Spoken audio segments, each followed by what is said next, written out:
যদি এই স্বাস্থ্য মন্ত্রণালয়ের পক্ষ থেকে আগামী 7 কার্যদিবসের মধ্যে এই আদ্দিন হসপিটালের লাইসেন্স ফেরত দেওয়া না হয়, ওই স্বাস্থ্য মন্ত্রণালয় থেকে আপনাকে ধরে নিয়ে আদ্দিন হসপিটালের ওয়ালের সাথে বেঁধে রাখা হবে। আপনাদের সামনে আদ্দিন হসপিটালের কার্যক্রম সম্পর্কে দু একটি কথা বলবো। আগেই দুঃখ প্রকাশ করে নিচ্ছি, আজকের যে মন্ত্রী পরিষদ গঠন হয়েছে এটা বাংলাদেশের আপামর জনগণ এবং ছাত্র জনতার আন্দোলনের ফসল। আজকের এই সরকার বাহাদুর মন্ত্রণালয় যে সকল হটকারী সিদ্ধান্ত গ্রহণ করছেন, এটা তারা করছেন না। আমি মনে করি বাংলাদেশ বিরোধী একটি চক্র হিন্দুস্তানে বসে যেই ধরনের প্রেসক্রিপশন দেয়, বাংলাদেশে তারা তা বাস্তবায়ন করে। তার কারণ হিসাবে বসুন্ধরা ডায়াপেন্ট এখন আরো উন্নত। এই হট এয়ার থ্রো টপশিট দ্রুত শোষণ করে সোনামণিকে দেয় কোমল অনুভূতি। আদ্দিন হসপিটালের লাইসেন্স বাতিলের জন্য একটা চক্রান্ত করেছে, শিশুদেরকে পরিকল্পিতভাবে হত্যা করা হয়েছে। এতদিন হয়ে গেল, বছরের পর বছর আদ্দিন হসপিটাল চললো, কোনোদিন একটা শিশু মারা গেল না। ওই আদ্দিন হসপিটালের দোতলায় রয়েছে একটি সুবিশাল স্বাস্থ্যসম্মত এবং একটি পরিবেপ্ত একটি মসজিদ, যেখানে তারা সারা রাত ইবাদত করে। ওই মসজিদে ওই রোগীর অভিভাবকরা শুয়ে ঘুমায়।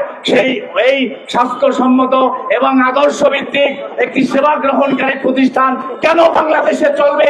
এজন্য আমাদের প্রতিবেশীদের দাদাদের অনেক আগ থেকে একটি ষড়যন্ত্র এটার ভিতরে ছিল। এই কারণে তাদের একটি চয়েস এবং তাদের যেই সিলেকশন করা স্বাস্থ্যমন্ত্রী, আমি মনে করি ওনার ভিতরে ইসলামের কোন লেশ মাত্র নাই। আমরা বলতে চাই, মন্ত্রী মহোদয়, আমরা আন্দোলন করে আপনাকে মন্ত্রী বানিয়েছি, আপনার প্রধানমন্ত্রীকে আমরা আন্দোলন করে বসিয়েছি।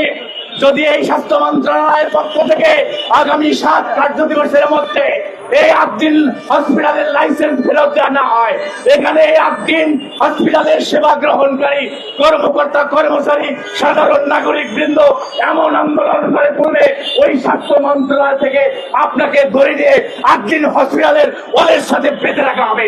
ততক্ষণ পর্যন্ত এই লাইসেন্স ফিরিয়ে না দেবেন, ততক্ষণ পর্যন্ত আপনাকে ছেড়ে দেওয়া হবে না। আমরা বলেছি সোজা আঙ্গুলে ঘি উঠবে না।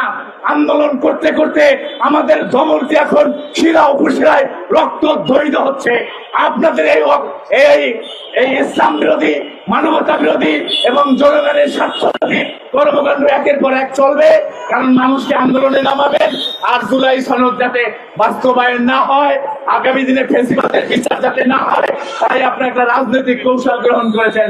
আমরাও রাজনীতি ভাবে এই সমস্ত অপকৌশল প্রতিহত করবো ইনশাল্লাহ। আপনারা কেউ এই আন্দোলনকে রাজনীতি না বলে কেউ এই ধরনের কথা বলবেন না। সরকার যদি রাজনৈতিক ভাবে এই ধরনের অপকর্ম করে, আমরাও তার রাজনৈতিক ভাবে মোকাবিলা করব। আমি মনে করি এটি তারেক রহমানের নির্দেশে হয়েছে। তা না হলে উনি কেন এখন পর্যন্ত লাইসেন্স দেওয়ার জন্য স্বাস্থ্যমন্ত্রীকে নির্দেশ দিল না? আমরা মনে করি আপনাকে ডুবানোর জন্য হিন্দুস্তানে বসে আছে ডাইনি। আগামী 7 কার্যদিবসের মধ্যে যদি এই ধরনের অপকর্ম আপনারা সমাধান না করেন, এদিকে ইসলামী ব্যাংকের গ্রাহক সেবা সেখানেও আমি গ্রাহক, সেখানেও আমি গ্রাহক ছিলাম। এই ধরনের কর্মকাণ্ড আপনারা বন্ধ করেন। আদ্দিন হসপিটালের আমি আমার প্রথম কন্যা সন্তানে আদ্দিন হসপিটালে সেখানে পৃথিবীতে এসেছে, আমি সেখানে সেবা পেয়েছি। এই ধরনের অক্সিজেন ফিরিয়ে দেওয়া হয়, 200 টাকা সেখানে ভিজিট নেওয়া হয়, সেখানে রাত দিন 24 ঘন্টা স্বাস্থ্য সেবার জন্য এক শ্রেণীর আমার ডাক্তার ভাই এবং বোনেরা সেখানে সেবা দিয়ে যাচ্ছে। এটি আপনাদের পছন্দ হয় না, সুতরাং পছন্দ হবে।